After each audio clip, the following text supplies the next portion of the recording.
একটি Russell viper সাপ ওখানে মানুষ আটকে রেখেছে, জেলের জালে ধরা পড়েছে, এরকম খবর শুনতে পেয়ে আমরা ওখানে যাই। যাওয়ার পরে দেখি যে রাসেল ভাইপার সাপ, একটি সাপের বাচ্চা ওখানে জেলের জালে, কৃষকের জেলের জালে আটকা পড়ে। সেটা বন বিভাগের থেকে এসেও তারা উদ্ধার করে। এই পর্যন্ত মোট আমি 12টা উদ্ধার করলাম। তা আমি শুনেছি হিংস্র, কিন্তু ওর ভিতরে হিংস্রতা আমি পাইনি, যেহেতু মানে ধরা সাপও রাগ আছে যে তেরে এসে কামড় দেয়। তা আমি যতগুলো সাপ ধরেছি আমি কিন্তু এদের ভিতরে হিংস্রতাটা পাইনি। এদের পাশ দিয়ে গেলেও এরা কিন্তু কোনো সময় কামড় দেয় না। আমরা যতটা হিংস্র মনে করছি, আসলে রাসেল ভাইপার অতটা হিংস্র না, ও বিষাক্ত।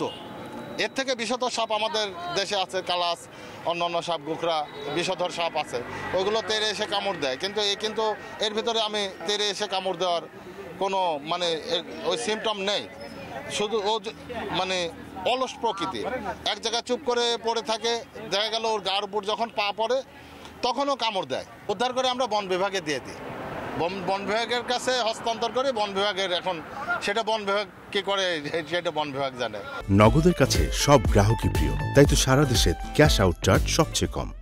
জাতীয় জরুরি সেবা 333 থেকে আমাদের কুষ্টিয়ার বিভাগীয় বন কর্মকর্তা মহোদয়ের বরাবর একটি ফোন আসে যে জুগিয়া পালপাড়া স্থানে একটি রাসেল ভাইপার সাপ আটক হয়েছে।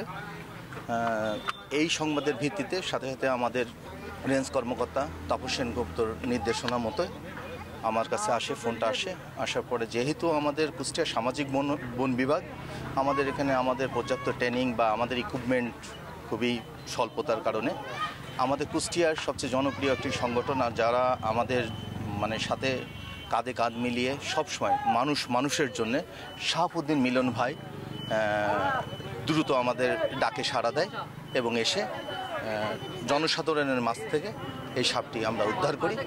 এই সাপটি আমরা এখন নিয়ে যাচ্ছি, পরবর্তী আমাদের বিভাগীয় বন কর্মকর্তা মহোদয় এবং উপরের স্যারদের নির্দেশ মোতাবেক পরবর্তী ব্যবস্থা গ্রহণ করা হবে।